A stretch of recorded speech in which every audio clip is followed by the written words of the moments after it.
would you be prepared to preemptively use a nuclear weapon if it was to save millions of lives in this country? We don't believe that the most pressing threats to... It's yes or no. It's yes or no. It's one of the single most important questions any government in the world can have if they have nuclear weapons, is if you have to use it, would you use it? Why can nobody on the Labour side say yes or no to that simple question? We know their defence policy. Withdrawal, retreat, surrender. Withdrawal from the world. Retreat from our responsibilities. Surrender to European federalism. You can't trust Labour on defence.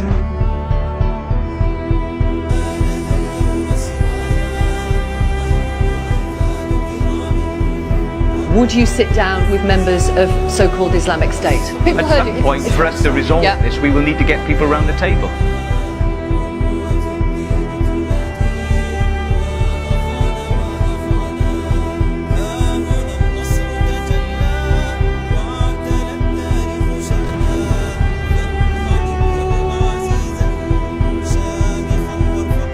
Throughout our long history, Britain has been slow to quarrel, but when we fight to win.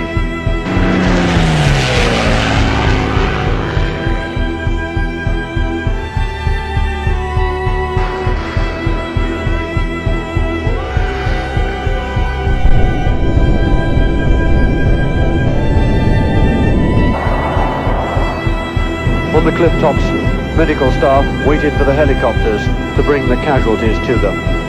I say, the freedom for which they spilled their blood, the democracy for which they suffered, the sovereignty for which they died, is not the property of this generation to surrender.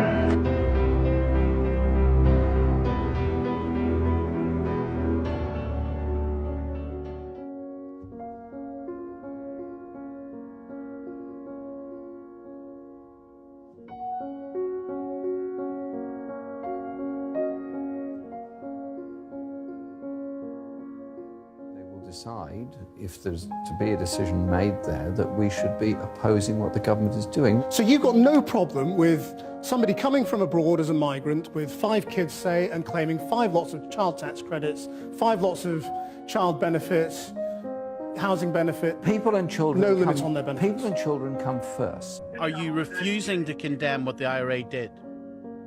Jeremy? Hello, I think we're going to have to do this later, you know. Okay, well let me just this last question while it's quiet there.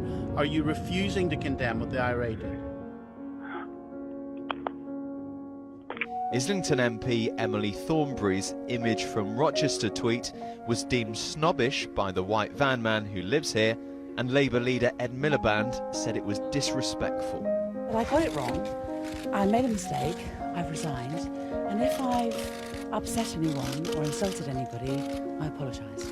Today in Emily Thornberry's constituency, St George's flags fluttered, and we found self-proclaimed white van man Toby Pearce, who could understand why she had backtracked. The connotation of the white van is probably a bit of a jibe, so I expect she thinks that they're a bunch of little Englanders, obviously trying to influence the idea that if you vote for UKIP, you're a flag-waving chav. It's just picture of someone's house. Same as if you do someone's Christmas decorations. It's just someone being proud of their country, really, isn't it? And just because they got a van, it doesn't mean anything. Their concern was this may have been frowning down on a show of Englishness. When the football's on, everyone's always flying their flags. Emily Thornberry herself grew up on a council estate in Guildford, but this wealthy part of North London is now home. Because she lives in a posh part of Islington, you know, it doesn't mean that we're all riff-raff that don't. You know, I mean, we're all hard-working people around here. All right, we've got the odd few that aren't, but to do that, you know, that was disgusting. Did you vote for her last time? I did, but I won't be voting for her this time. Mr. Speaker, the plaques at the entrance door to this chamber in memory of Erin Eve, Robert Bradford, Ian Guy, Sir Anthony Berry, serving members of this House murdered by terrorists as they stood up for democracy and the British way of life.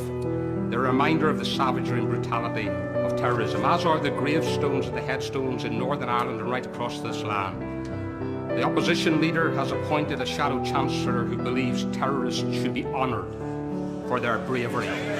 Will the Prime Minister join with all of us on all sides of this House in denouncing that sentiment and standing with us on behalf of the innocent victims and for the bravery of our armed forces who stood against the terrorists? It would be wrong to unnecessarily throw away access to the single market in the name of controlling migration through ending single movement. It's in ending free movement, because ending free movement has become a synonym for anti-immigrant racism. I'd like to ask Miss Diane Abbott, you say that you respect the will of the people, but do you have any remorse or any apology to make for the disgusting lie you made against me and millions of innocent people who voted leave, where you said that because they voted leave, they don't like the look of foreign people, they must be racist or xenophobe. I voted to leave the European Union. That was on the ballot paper. It was not because of the colour of somebody's skin or their ethnicity or where they come from. It was to leave the European Union. People speaking in code about it. You haven't spoken in code. You've said white people love playing divide and rule. We shouldn't play their game. I could never imagine Michael saying that, changing that to saying black people love playing divide and rule. And what would happen if he said it? You didn't speak in code. That was quite a racist remark, was it not? No, I don't think it was racist. I think it was... What, to say that white people, not some or a few or even many, but white people as a group love playing divide and rule? I was referring to the history of the British Empire. But you were contextualising it to the present day, weren't you? I mean, you were contemporising. It was referred to. Actually, you're referring to the Stephen Lawrence case, which I think happened long after we had an empire. I mean, when a royal prince dressed in an SS uniform, he was absolutely, condemned. Had he worn a Mao outfit, nobody would have blinked. Why is that? Why is it right to wear a Maoist T-shirt, but obviously wrong, as it is, to wear a Hitler T-shirt? I suppose some people were judged on balance.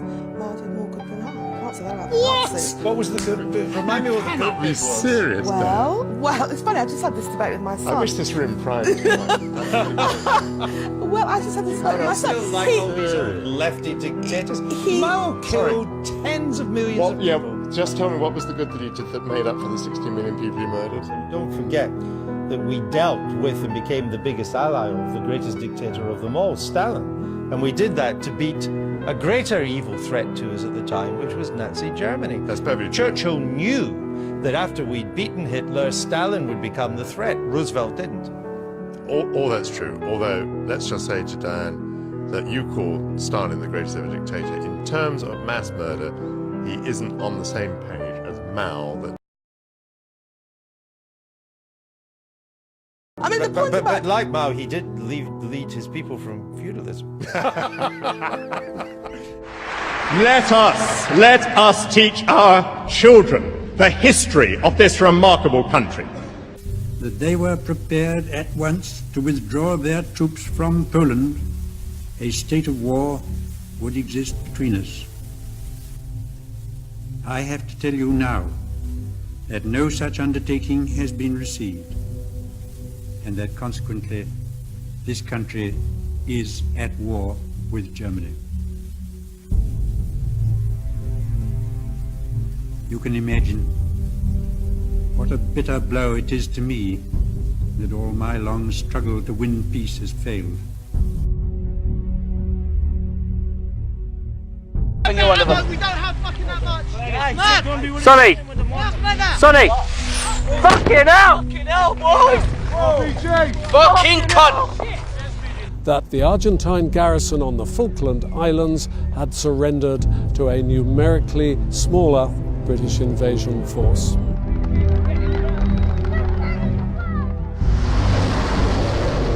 What the US Navy had called militarily impossible had been achieved in just 74 days by a British task force of 127 ships, 42 warplanes and 35,000 men.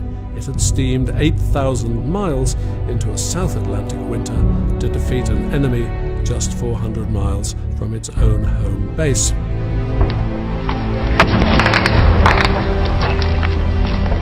Right.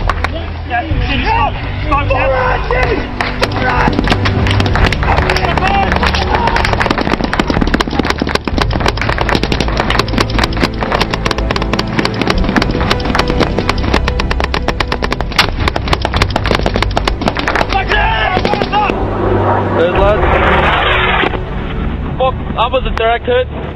I don't mean the wishy-washy sociological flim-flam that passes for history in many of our schools today.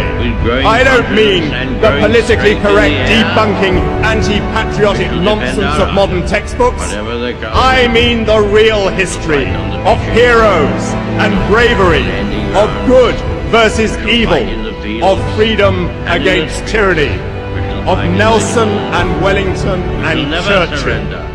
The history that created a sovereign nation. The defence that protected our parliamentary democracy when every country in continental Europe fell to the dictators. The defence that will sustain that sovereignty yet. We are not ashamed to celebrate Britain's military prowess on the land, at sea, or in the skies. To remind the world that this great nation will not be put upon. We are conservatives.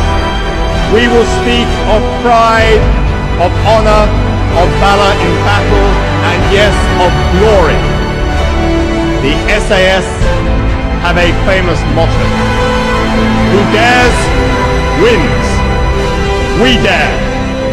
We will win.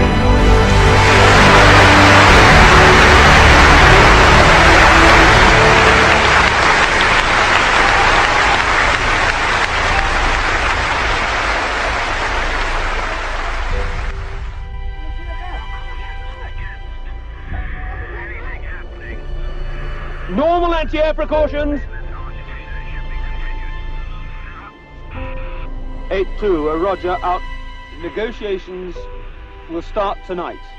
Although there appears to be a ceasefire at the moment and the Argentinian forces in the Falklands have appeared to have surrendered, this does not necessarily mean that the forces in the mainland Argentine will necessarily stop fighting. Therefore, we will have normal CAP, that is air cover, combat air patrols, and we should take the normal precautions against being caught by surprise or whatever.